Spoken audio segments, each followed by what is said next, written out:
오늘 말씀은 누가복음 1장 1절부터 4절까지입니다. 누가복음 1장 1절부터 4절입니다. 제가 봉독합니다. 우리 중에 이루어진 사실에 대하여 처음부터 목격자와 말씀에 일꾼된 자들이 전하여 준 그대로 내력을 저술하려고 붓을 든 사람이 많은지라. 그 모든 일을 근원부터 자세히 미루어 살핀 나도 데오빌로 각하에게 차례대로 써 보내는 것이 좋은 줄 알았노니 이는 각하가 알고 있는 바를 더 확실하게 하려 함이로라. 아멘. 성경은 늘 우리 가까이 있습니다. 그래서 너무 가까이 있다 보니까 이게 성경이 오래된 책이라는 걸 자꾸 잊고 우리가 살아갑니다. 성경은 정말 오래된 책이거든요. 여러분, 우리나라에 지금까지 전해지는 가장 오래된 역사서가 뭔지 여러분 아시죠? 삼국사기입니다. 대략 한 900년 정도, 900년 전에 쓰여진 책이죠. 그러면 성경은요? 성경은 가장 늦게 기록된 것도 1900년이 넘었습니다. 그러면 삼국사기하고 성경하고 비교가 됩니까? 안 됩니까? 비교가 되질 않아요. 둘이 1000년 차이가 납니다. 삼국사기 굉장히 오래된 책처럼 느껴지잖아요. 그래봐야 900년 전이라니까요. 성경은 젊어도 1900년. 그 넘어가는 거는 뭐 헤아릴 수가 없죠.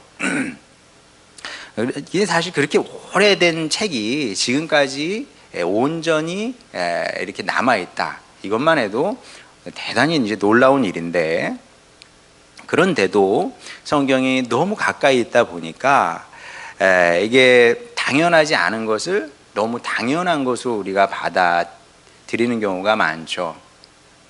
뭐 이런 예는 뭐 너무나 많습니다만은, 일단 책 자체의 의미가 옛날과 지금은 너무나 다릅니다. 지금이야 뭐 책을 쓰는 것 너무 쉬운 일이죠. 마음만 먹으면 누구나 책을 쓸 수 있습니다. 여러분도 마음만 먹으면 책을 쓸 수 있어요. 출판 비용 그렇게 많이 들지 않습니다. 자, 반면에 성경 시대에는 달랐죠. 책은 굉장히 고가였습니다. 당연하죠.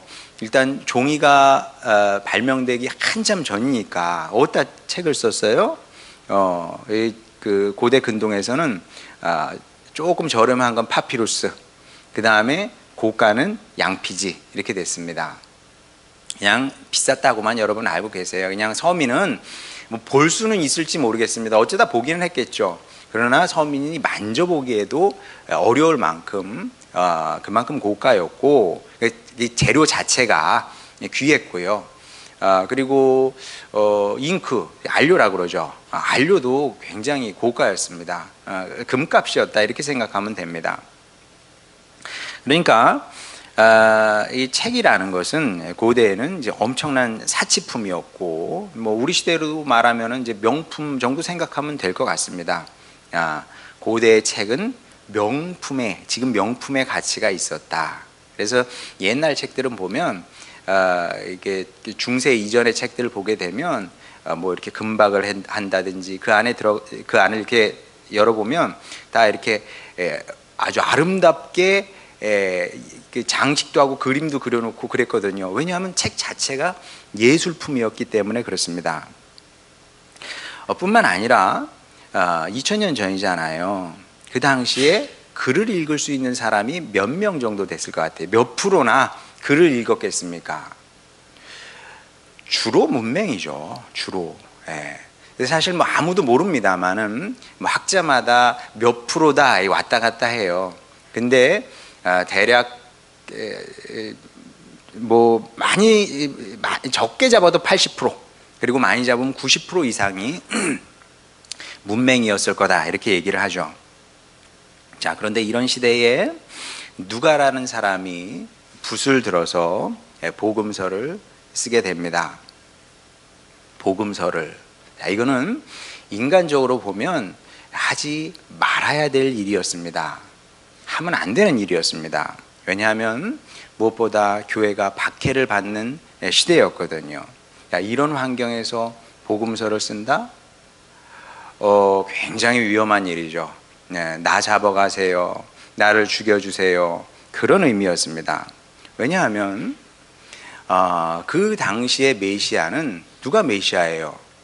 카이사르가 메시아입니다. 로마 황제가 메시아예요. 크리스토스, 그리스도가 로마의 황제가 그리스도예요. 그런데 복음서를 펼쳐보면 그리스도는 누가 그리스도예요? 예수님이 그리스도래요. 어떤 통치자가 이걸 용납을 합니까? 그러니까 굉장히 위험천만한 일을 했던 거예요. 누가뿐만이 아니라 마태도, 마가도, 요한도, 그리고 신약 성경을 쓴 사람들이 다 위험천만한 일을 했던 거죠. 괜히 핍박과 박해를 받은 것이 아닌 겁니다. 자, 그런데 누가는 굉장한 지성인이기도 했습니다. 글을 썼으니까. 그런데 이 그리스어가 그냥 일반적인 그리스어가 아니거든요. 제가 그래도 헬라어를 좀 그리스어를 좀 오래 공부를 했잖아요. 그래서 보면 이게 고급 그리스어인지 아니면 조금 떨어지는 그리스어인지 그 정도 제가 분별할 수는 있습니다. 일단 누가의 그리스어는 단어들이 어려워요. 사전을 많이 찾아봐야 됩니다. 어려운 그리스어를 쓰고 있고, 그러니까 단어들 수준이 높고, 그 다음에 구문도 굉장히 훌륭합니다. 제가 아이들에게 아이패드에서 영어를 가르치면 분사를 어려워하거든요. 뭐 분사뿐이겠습니까? 어려워하는 게 뭐 많은데 분사 어려워요. 분사 구문 또 어렵죠. 근데 그리스어도 마찬가지거든요. 그리스어를 아름답게 쓰는 학자는 분사 혹은 분사 구문을 많이 씁니다. 누가가 그래요. 그래서 누가복음을 그리스어로 읽어보게 되면 문장이 길어요. 사실 이 1절부터 4절까지 이게 한 문장으로 이렇게 쭉 돼 있거든요.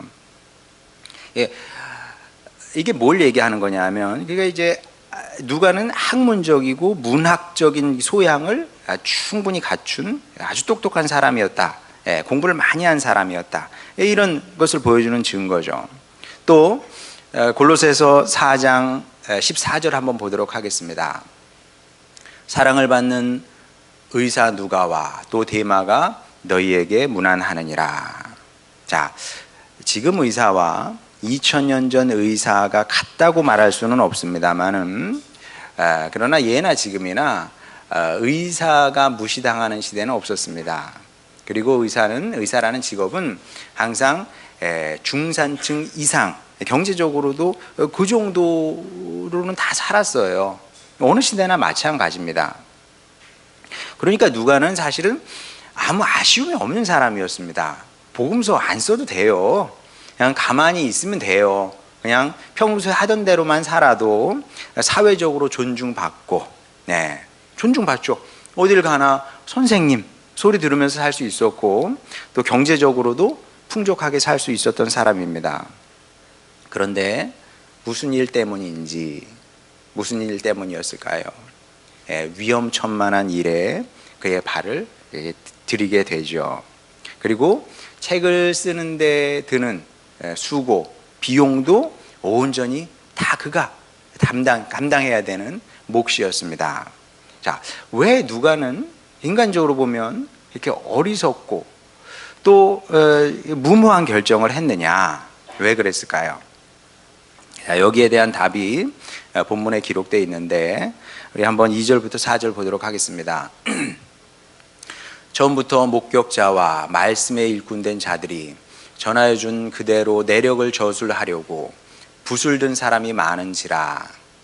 그 모든 일을 근원부터 자세히 미루어 살핀 나도 데오빌로 각하에게 차례대로 써 보내는 것이 좋은 줄 알았노니 이는 각하가 알고 있는 바를 더 확실하게 하려 함이로라. 자, 이 부분을 이해를 하려면 일단 약간의 신학 지식이 필요합니다. 자, 복음서는 마태, 마가, 누가, 요한이 있어요. 그 중에서 가장 먼저 쓰여진 복음서는 뭘까요? 라고 물어보면 뭐 대부분의 성도들은 마태요 이렇게 얘기를 할 거예요. 그렇죠. 제일 앞에 있으니까. 근데 신학자들 중에서 마태가 제일 먼저 기록됐다고 생각하는 사람은 저는 한 번도 본 적이 없습니다. 뭐 약간의 견해 차이는 있을 수 있습니다만은 마가복음이 가장 먼저 기록됐다고 대부분 다 이야기를 합니다. 그리고 여기에 대한 근거, 그렇게 말할 수밖에 없고 주장할 수밖에 없는 다양한 근거가 있는데 뭐 그걸 이 시간에 제가 말할 필요는 없을 것 같아요. 그냥 여러분은 그러려니 하고 생각을 하면 됩니다. 마가복음이 제일 먼저 기록돼 있구나. 그리고 본문에서도 그 얘기를 지금 하고 있는 거예요. 사실은 암시적으로 얘기를 하고 있는 겁니다. 아마 여기에는 마가복음도 포함이 됐을 겁니다. 다시 2절 한번 보여주실까요? 처음부터 목격자와 말씀에 일꾼된 자들이 전하여 준 그대로 내력을 저술하려고 붓을 든 사람이 많은지라 한두 명이 아니고 여럿이었대요. 그 중에는 마가가 있을 것이고 마태도 아마 있지 않을까 싶어요. 그리고 신학자들이 이때 아직 요한복음은 기록되지 않았을 거라고 얘기를 합니다. 어쨌든 마가, 마태 혹은 뭐 쪽복음이라고도 해요. 이렇게 마태, 마가복음은 이제 전체적으로 몽땅 다 기록하고 있다면 쪽으로 복음을 기록한 또 사람들이 있었을 거라는 겁니다. 그리고 누가는 누가복음을 쓰기 전에 이미 그런 복음서들을 읽었다는 얘기예요. 읽지 않았으면 뭐 읽었거나 아니면 뭐 자기가 직접 필사를 했을 수도 있고요. 그러니까 이제 그런 필사본을 가지고 있었을 수도 있어요. 의사니까 돈이 있으니까 필사본을 어떻게 구입했을 수도 있고 자기가 썼을 수도 있고 아니면은 통째로 뭐 외우고 있었을 수도 있습니다. 그럴 가능성도 충분한 것이 지금의 공부 방법과 옛날의 공부 방법은 굉장히 다르거든요. 지금은 잘 안 외워요. 외우라 그러면 굉장히 싫어합니다. 근데 고대에는 무조건 외우는 거예요, 그냥. 무조건 외우는 거예요. 여러분, 그 신약 성경 외우라 그러면 외울 수 있겠어요? 못 외우겠어요? 못 외워요, 다. 근데 고대 사람들에게 신약 성경 정도 외우는 거는 뭐 일도 아니라고 말하면 좀 과장이긴 하지만 이 정도는 외울 수 있었습니다. 왜냐하면 책이 없으니까. 외우지 않으면 이게 내 것이 되지 않아요. 그러니까 시대가 사람을 만든 거죠. 모르긴 해도 누가도 상당 부분 외우고 있었을 가능성이 큽니다. 자, 분명한 것은 이렇게 누가복음이 기록되기 전에 여러 복음서가 교회 안에서 이렇게 통용이 되고 있었다는 거죠. 회람이 되고 있었던 겁니다. 자, 그런데 중요한 질문은 여기서 이제 나오는 겁니다. 이미 복음서가 많이 있어. 그런데 왜 누가는 또 다른 복음서를 쓰고 싶어 했냐는 거예요. 왜? 이미 많은데 왜 나까지 써야 되냐고요. 자, 이렇게 질문하면 마가복음이 틀렸다고 생각했나? 그렇게 생각할 수 있죠. 틀렸으니까 내가 바르게 고쳐서 써야지. 아니면 마태복음이 마음에 안 들었나? 이걸 글이라고 썼어. 내가 아름다운 그리스어로 새로 한번 써줄게. 이랬을까? 그랬을 가능성은 없습니다. 그랬을 리가 있겠어요. 자, 그러면 도대체 왜, 어떤 이유로, 어떤 목적으로 복음서를 새롭게 쓰려고 했느냐? 자, 저는 이것이 복음의 특징이고 복음의 생명력이라고 믿고 있습니다. 자, 복음은 항상 새로운 환경에서 새로운 사역자에 의해서 새로운 사람들에게 새롭게 전해져야 되는 겁니다. 그럼요, 환경이 바뀌는데 사람이 달라지는데 어떻게 똑같이 이전의 것을 반복해서 전하겠습니까? 그게 아니고 항상 새롭게 전해져야 된다는 거죠. 설교도 결국 이런 작업입니다. 여러분 생각해 보세요. 우리 생명의 말씀 가지고 있잖아요. 굳이 뭐하러 설교를 해? 생명의 말씀이니까. 오늘은 그냥 누가복음 1장부터 10장까지 읽는 걸로 설교를 대신하겠습니다. 그러면 여러분 만족이 되겠어요? 설교 들었다 생각이 들겠습니까? 그게 설교는 아니거든요. 설교자는 성경을 읽는 것, 성경을 인용하는 데에서 만족을 하면 안 되는 겁니다. 저는 그렇게 생각을 해요. 좋은 설교는 성경 구절을 많이 인용한다 그래서 그게 좋은 설교가 되는 게 아닌 거죠. 그럼 어떻게 해야 됩니까? 먼저 설교자가 설교하기 전에 설교를 준비하는 과정에서 생명의 말씀을 직접 들어야 되는 겁니다. 생명의 말씀을 들었어. 그럼 생명의 말씀이 내 안에서 살아 움직일 거 아니에요. 그럼 그 살아 움직이는 주님의 말씀을 그대로 설교를 통해서 성도들에게 전달을 하는 겁니다. 어떻게 보면 개구리하고 비슷한 거예요. 이게 맞는 얘기인지 틀린 얘기인지 제가 확인을 안 해봐서 모릅니다만은 개구리는 죽은 곤충은 안 먹는데요. 죽은 벌레는 안 먹는답니다. 살아서 움직이는 것만 먹는데요. 마찬가지로 설교자도 남의 얘기 갖다가 해봐야 그 소용없어요. 성경 구절 그냥 아무데나 뽑아가지고 이게 하나님의 말씀이요 전해봐야 소용없습니다. 그 하나님의 말씀이 내 안에서 살아 움직이지 않으면, 내 안에서 살아 숨쉬지 않으면, 그 말씀이 먼저 나를 바꾸지 않으면 아무리 하나님의 말씀이라고 전해봐야 성도들에게 아무 영향력이 없다니까요. 내 안에서 살아있는 말씀만 성도에게도 살아있게 되는 것이고, 나를 변화시킨 말씀만 성도들도 변화시킬 수 있는 겁니다. 자, 그리고 누가 역시 이런 작업을 한 거죠. 사실은 마가복음을 반복할 수도 있어요. 마가복음이 이미 통용되고 있습니다. 마가복음 보세요. 이래도 괜찮긴 했어요. 아무 문제는 없습니다. 그러나 누가는 어떤 소망을 갖고 있었을까요? 복음이 와서 나를 변화시켰거든. 변화시켰으니까 도대체 이 복음이 무엇인가? 무엇이길래 나를 변화시켰을까? 내가 아쉬울 게 없어. 내가 의사거든. 나 잘 살 수 있어. 나 힘이 있잖아. 그런데 용기를 내서 복음을 전하는 사람이 됐단 말이에요. 바울을 따라다니면서 사역을 하지 않습니까? 나를 바꾼 이 복음이 도대체 뭐냐 궁금했기 때문에 말 그대로 공부를 할 수밖에 없었던 겁니다. 본인이 얘기하잖아요. 공부했다고.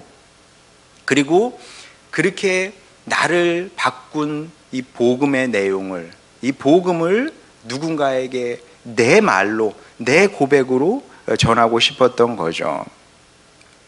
자, 그러면 이것이 누가와 설교자만의 사명이냐?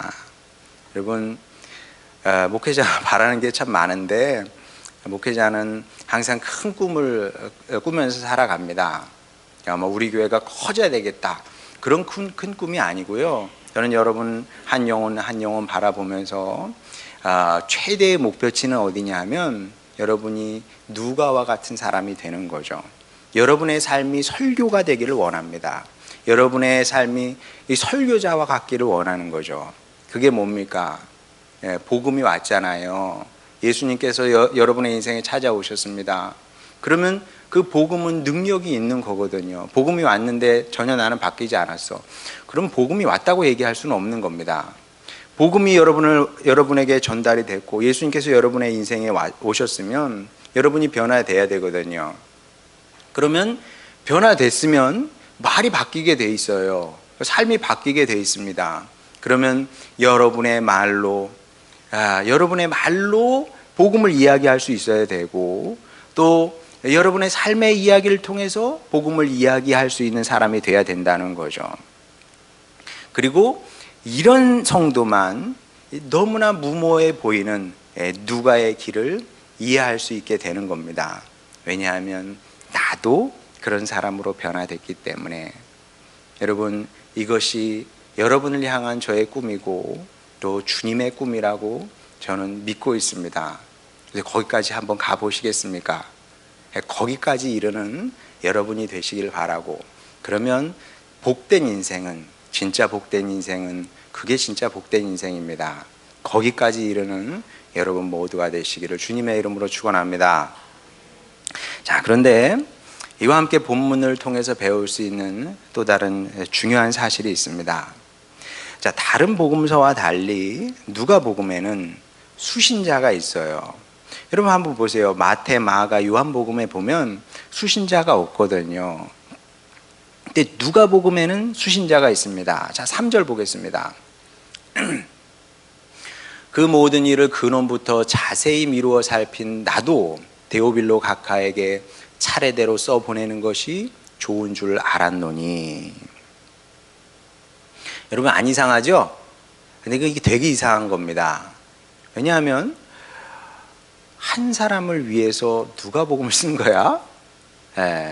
이거는 어리석은 거죠. 이건 경제학적으로도 굉장히 어리석은 선택인 겁니다. 기회 비용이라는 게 있잖아요. 사실 우리에게 주어진 이 모든 것, 시간부터 시작해서 뭐 물질, 뭐 건강 이런 게 다 우리에게 기회로 주어진 뭐 그 비용인 거죠, 그것이.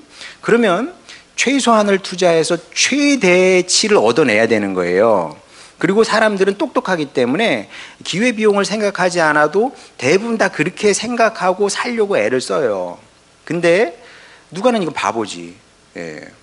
아니, 한 사람을 위해서 책을 써? 그 비싼 양피지가 됐는지 파피루스가 됐는지 모르지만 그런 것들을 주문을 하고 그걸 구입을 하고 안료를 사고 쓰는데 얼마나 오래 걸렸겠으며 그리고 이것을 썼을 때 어떤 위험이 닥칠지 뻔히 알잖아요. 근데 한 사람을 위해서 이런 작업을 했다는 거예요. 얼마나 참 인간적으로 보면 어리석은 일입니까? 자, 이렇게 질문하면 여러분은 저 단어가 하나가 딱 걸릴 거예요. 각하. 목사님 그래도 각하면 얘기가 달라지지 않겠습니까? 누가 각하예요? 뭐 우리식으로 말하면 옛날에 대통령님을 우리가 각하라고 불렀습니다. 지금은 이제 뭐 그냥 대통령님 이렇게 얘기합니다만은 대통령쯤 되면은 얘기가 달라지잖아요. 최고위직 관료가 바뀌면 그럼 세상이 바뀔 수도 있는 거거든요. 이렇게 질문할 수 있어요.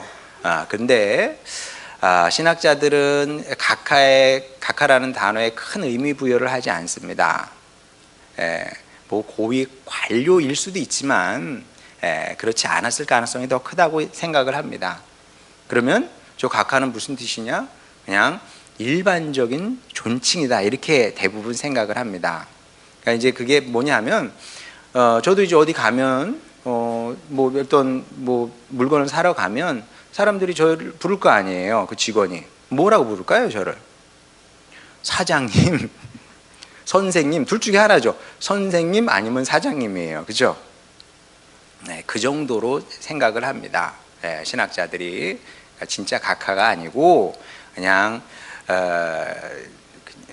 높여주는 말이다. 자, 정말 그렇다면 누가는 효용성이 많이 떨어지는 그런 작업을 했다. 어리석은 작업을 했다. 인간적으로 보면 이해할 수 없는 작업을 했다. 이렇게 결론을 내릴 수가 있는데, 자, 그런데 저는 조금 다르게 생각을 합니다. 어떤 점에서 다르게 생각하냐 하면 복음 사역에는 굉장히 중요한 전제가 있습니다. 자, 저도 복음 사역을 하고 여러분도 복음 사역을 하는 거예요. 크게 보게 되면 목회자와 성도가 다르지 않습니다. 저는 주로 이렇게 가르치는 걸로 사역을 하는 것이고요. 여러분은 이제 나아가서 여러분의 생활의 현장에서 여러분의 삶으로, 말이 아니라 삶으로 복음 사역을 하고 있는 거죠. 근데 이 복음 사역에서 굉장히 중요한 전제가 있는데 누가가 우리에게 그걸 가르쳐 주고 있는 거죠. 하나님께서 누가를 통해서 복음 사역의 전제가 무엇인지 가르쳐 주시는 겁니다. 그게 뭐냐면 하나님의 일꾼은 효율성을 따라서 사역을 하면 안 됩니다. 나에게 주어진 이 기회가 있는데 이 기회를 어떻게 활용을 하면 100 아니면 그 이상을 얻을 수 있는 것이냐. 효율성이 안 중요한 건 아니에요. 그러나 가장 중요한 것은 아니다. 그러면 더 중요한 것은 무엇이냐. 하나님께서 우리에게 맡겨주신 사람들이 있거든요. 그게 한 사람일 수도 있고 두 사람이 될 수도 있고 세 사람이 됐을 수도 있고, 그 한 사람을 보면서 사역을 해야 하는 거죠. 누가에게는 데오빌로라는 사람이 주어졌고, 그 사람을 위해서 누가는 자신의 최선을, 할 수 있는 최선을 다한 거예요. 그 데오빌로가 받고 얼마나 감격스러웠겠어요. 그렇잖아요. 야, 나를 위해서 사역자 누가가 이렇게 수고하고 헌신했네. 그런 겁니다. 이게 사역의 기본인 거예요. 그래서 저는, 제가 이따금씩 얘기합니다마는 김남준 목사님의 말씀 자주 생각을 합니다. 세상에 나 한 사람밖에 없을지라도 예수님은 나를 구원하시기 위해서 이 땅에 오셨을 거다. 자, 이 말을 누가 이해를 하겠습니까? 이게 누가 이해를 하겠어요? 그런데 성경에 기록된 말씀은 아니지만 저는 김남준 목사님의 이 말씀이 진리라고 생각을 합니다. 주님은 나 한 사람, 여러분 한 사람을 위해서도 기꺼이 당신의 생명을 바치고도 남을 사랑의 주님이라는 거죠. 그렇기 때문에 우리도 어떻게 사역을 해야 되냐 하면, 너무 큰 걸 자꾸 생각하지 말고 하나님께서 소중히 여기시는, 찾고자 하시는 한 사람이 있는 거거든요. 그리고 저는 교회 사역을 하면서 그런 성도들을 보지요. 그런 성도들을 봅니다. 글쎄, 주님께서는 어떻게 다르게 생각하실 수도 있어요. 근데 우리 교회가 아니면 안 되는 사람도 있거든요. 제가 그렇게 기도를 합니다. 하나님, 우리 교회가 부족하고 연약하지만 우리 능력으로 뭘 할 수 있겠어요? 그렇잖아요. 제가 뭘 합니까? 제가 지난주에도 전이교회 가서 복음에 대한 세미나 하다가 우연히 그런 얘기가 나왔어요. 제가 지금까지 어디 가서 말하기도 이제 부끄럽다고, 담임 교역자로 20년을 넘게 사역을 했잖아요. 부끄럽죠. 20년의 결과가 이거밖에 안 돼요. 근데 그 결론 중에 하나가 뭐냐 하면, 나는 아무것도 못한다. 나는 할 줄 아는 게 없다. 그게 제 사역의 결론입니다. 앞으로도 달라지지 않죠. 제가 못하는 걸 어떻게 못하는 걸 못한다고 해야지. 이런 우리가 엄청나게 큰 거를, 자, 이제 우리부터 열심히 해, 지금부터 열심히 해가지고 우리도 여의도 순복음, 이 천안의 여의도 순복음 교회가 됩시다. 나쁘지 않아요. 그게 나쁜 말이라는 게 아니에요. 틀린 말이라는 게 아닙니다. 그런데 그것보다 중요한 게 있으니, 그것은 무엇이냐 하면, 하나님께서 저에게, 교회에게, 여러분에게 또 맡겨주신 한 영혼이 있는 거거든요. 보잘것없죠. 그러고 보니까 여러분들 진짜 보잘것없네. 보잘것없는 사람들을 맡겨주셨으면, 그 사람을 이 한 사람을 구원한다는 그런 자세로 사역하면 된다는 거죠. 자, 이것이 주님의 뜻입니다. 우리를 향한 뜻입니다. 자, 알겠어요. 무슨 얘기인지 알겠고 이해도 돼. 근데 동기부여는 좀 잘 안 되죠. 왜냐하면 시시하거든. 시시해. 진짜 그래요. 제가 고등학교 때 주님을 만나고 딱 부름을 받았을 때, 야, 내가 이제 주님의 큰 종으로 내가 쓰임을 받나 보다. 그때 그렇게 생각을 했어요. 근데 사역을 하면서 보니까 하나님께서 저에게 맡겨주시는 일들은 시시한 것들을 주로 맡겨주십니다. 시시한 것. 여러분도 사실은 마찬가지예요. 시시한 것들이거든. 내 눈에 안 차. 근데 여러분, 그렇다 할지라도 누가의 자세로 성심껏, 성의껏, 진실함으로 사역하시기 바랍니다. 그래도 되고 그래야만 합니다. 왜냐하면 누가복음에는 놀라운 반전이 숨겨져 있거든요. 놀라운 반전입니다. 그게 뭔지 아세요? 누가는 분명 저 한 사람, 누군지는 모르겠지만 데오빌로를 생각하면서 그를 위해서, 그를 사랑하는 마음으로, 그를 살려야겠다는 생각으로 누가복음을 기록을 했습니다. 그리고 2000년이 지났어요. 저 한 사람, 지극히 뭐 평범한 한 사람을 위해서 기록한 그 복음서가 우리 모두의 복음서가 됐거든요. 놀랍지 않아요? 얼마나 놀라운 일입니까? 누가는 한 사람을 위해서 썼는데 하나님은 이 복음서를 통해서 인류 역사를 바꾸셨어요. 정말 모든 사람을 위한 복음서가 돼버렸거든요. 이게 뭘 의미하겠습니까? 이게 뭘 의미하겠어요? 뭘 의미하냐면 누가의 진심을 하나님께서 받으셨다는 거죠. 저는 이 하나님이 얼마나 좋은지 모릅니다. 이 하나님이 얼마나 감사한지 몰라요.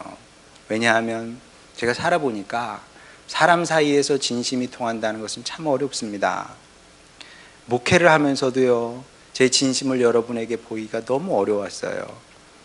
말한다고 그게 되나? 그렇잖아요.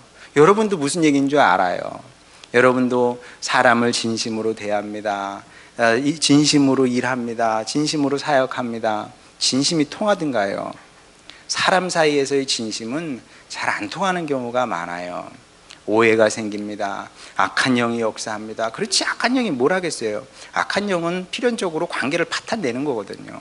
그러니까 여러분, 어떤 관계가 망가지는 상황이 온다는 것은 무엇이냐면 악한 영이 역사하고 있다고 생각하면 돼요. 뭐 여러 가지 잡것들이 막 그냥 끼어들다 보니까 내 진심이 통하지 않게 되는 경우가 많아요. 네, 여러분, 그렇다 할지라도 너무 슬퍼하거나 마음 아파하거나 뭐 괴롭게 생각하지 마시기 바랍니다. 그럼 뭐 어떡하겠어요? 그렇잖아요. 어떡하겠어? 근데 다행스러운 것은, 천만다행인 것은 우리의 진심은 하나님께 통하게 돼 있다. 하나님은 우리의 진심을 알아주시는 겁니다.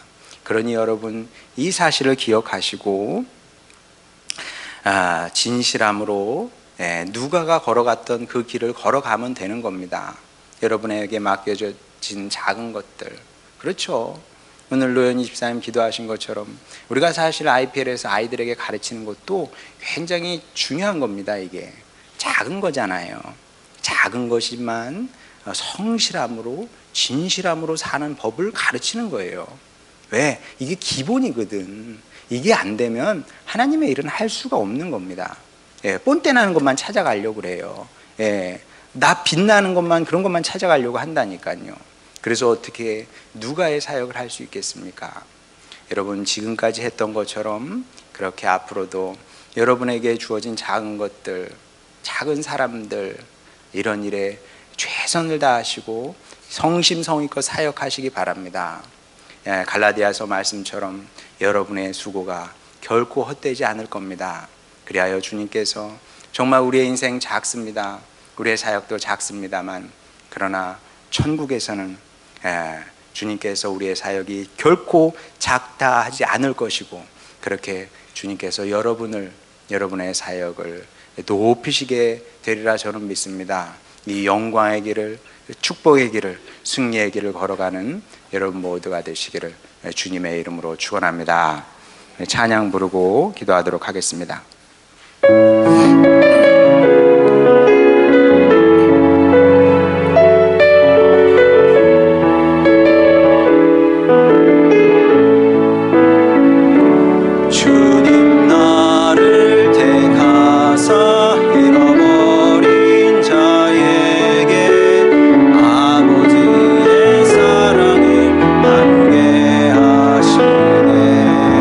어둠을 밝히며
걸 새롭게 했으면 좋겠습니다. 주님의 길이라는 것은 그런 겁니다.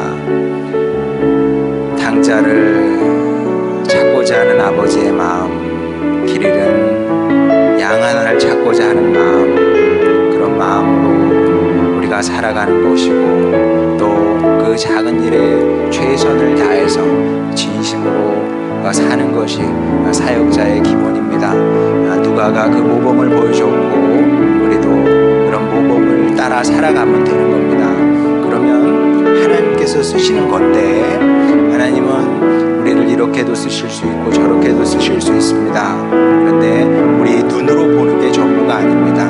사람들이 평가하는 게 전부가 아니고요, 우리가 작은 일에 충성되면, 누가의 자세로 살게 되면 주님 앞에 갔을 때 가장 큰 일꾼이라 주님께서 칭찬하실 겁니다. 이 사실을 기억하시고, 주님, 제가 이제 생각을 바꾸겠습니다.